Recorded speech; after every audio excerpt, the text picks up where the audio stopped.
James hurried back through the corridors toward his laboratory. He no longer seemed concerned with the director's office or bothered by his colleagues' murmuring. His sole focus was on getting to his lab, cleaning up, and redoing all his experiments with the rat brains. For over 20 years, James had dedicated himself to the study of brain preservation, driven by the goal of treating age-related cerebral diseases. For him, the answer lay in two variables: slowing the death of brain cells and enabling their accelerated reproduction. Even though inducing cell reproduction was a distant prospect, he believed this solution would solve other brain-related problems and initiate a process of accelerated human evolution. Few things rattled James's resolve, but what terrified him most was the idea of a person dying only in their mind. The body still wandered the earth, but consciousness had been extinguished. He had seen this happen to members of his own family. Gradually, he had watched his mother lose her memory, forget who her children were, lose her past, and eventually, even her own name. He had seen her become an empty shell with her memories fading each day. No recollections, no affection, no knowledge, no life.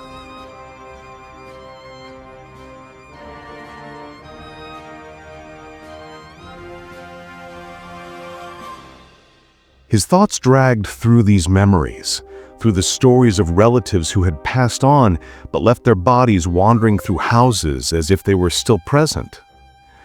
James's mind grew heavy. A pain that formed in his chest rose into his throat and lodged in his mouth.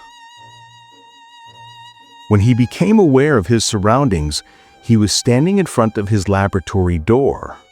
He didn't know how long he had been there, but he noticed some students watching him, exchanging furtive glances and whispering among themselves.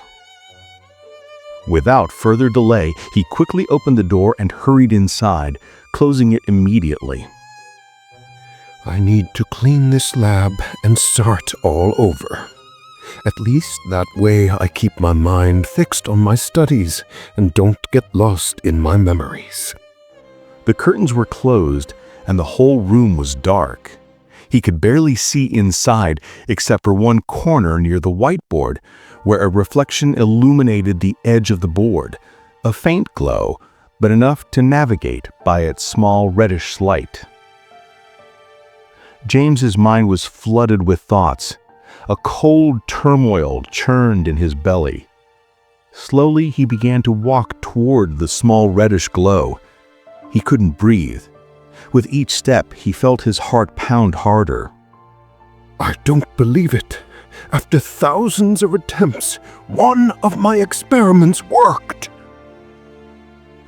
James knelt before the jar and began to touch it with the tip of his index finger. His heart palpitated, a strong pressure in his chest making it hard to breathe. The words barely left his mouth. Hello, my little friend.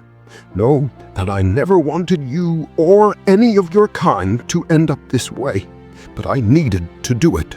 Feel honored to be the first to prove life after supposed death. James noticed the small LED begin to pulse. Slowly, the light varied in intensity until it stabilized again. It seems you're thanking me. You're welcome, my little friend. He stood up quickly and grabbed a small piece of paper with the notes for that sample. Right at the top, it said, Sample number 30. Experiment from 10/11/2043. That paper wasn't written by him. The notation was made by his assistant, Diogo. I need to bring him here now. Want to dive deeper into incredible stories? Check out author Thiago Saza's books, available on Amazon Kindle. Beyond these philosophical reflections, you'll find action-packed adventures, gripping mysteries, and extraordinary tales.